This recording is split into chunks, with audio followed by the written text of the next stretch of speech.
Wanyama adimu duniani aina ya sokwe mto wanaopatikana katika hifadhi ya wanyamapori Mahale nchini Tanzania wapo katika hatari ya kutoweka duniani.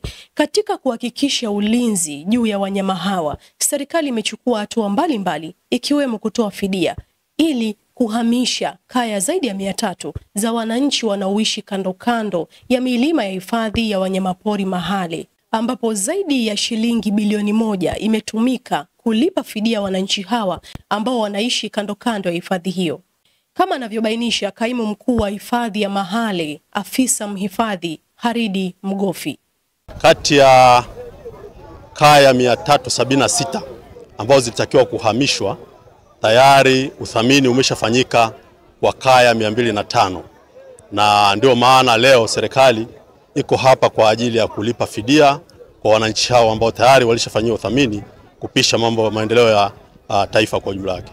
Hifadhi ya Mahale ni hifadhi mojawapo katika nchi hii ambao ni maarufu kwa uhifadhi wa wanyama sokwe. Bila shaka jitihada hizi zitasaidia ulinzi juu ya wanyama hawa aina ya sokwe mto ambao wapo katika hatari ya kutoweka duniani. Hii ni Msasa Media na mimi ni Esther Madege.